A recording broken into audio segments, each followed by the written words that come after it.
ఓం శాంతి. దాది ప్రకాష్ మణిజీ యొక్క విశేషతలు August 24 and August 25 point ఉంది. సంగమయుగం యొక్క విశేషనిధి అతీంద్రియ సుఖం. దాదీజీ ఎప్పుడు ఆ సుఖం యొక్క అనుభూతిలోనే ఉండేవారు.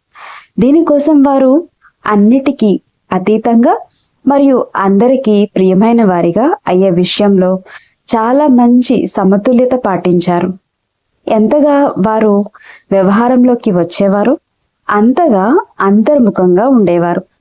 వారు ఎప్పుడు పరమాత్మ ప్రేమలో అతీంద్రియ సుఖం యొక్క అనుభూతులలో మగ్నమై ఉండేవారు. వారు కర్మ చేస్తూ కూడా ఎప్పుడు ఉదాసీనంగా అంటే అలుపు ఎరగని స్థితిలో అతీతంగా ఉండేవారు. ఇది జీవితానికి చివరి ప్రయాణం అనే స్మృతి దాదీకి ఎప్పుడు ఉండేది. అందుకే మనం వ్యర్థం నుండి ముక్తులమై ఉదాసీనంగా ఉండాలి.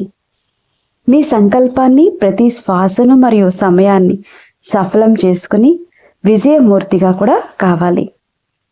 దాదీజీ మొదటి నుంచి నాకు తండ్రి సమానంగా సంపన్నంగా మరియు సంపూర్ణంగా కావాలనే లక్ష్యాన్ని పెట్టుకున్నారు. కర్మాతీత స్థితిని పొంది తిరిగి వెళ్ళాలి. మనం మన ఫరిస్తా స్థితిని తయారు చేసుకోవాలి. మనం మనలో ఆత్మీయత యొక్క సారాన్ని ఖచ్చితంగా నింపుకోవాలి. సేవ అనేది మన చదువులో ఒక భాగం, చాలా పెద్ద సబ్జెక్ట్. కానీ సేవతో పాటు స్మృతి యొక్క బ్యాలెన్స్ కూడా అలాగే ఉంచుకోవాలి.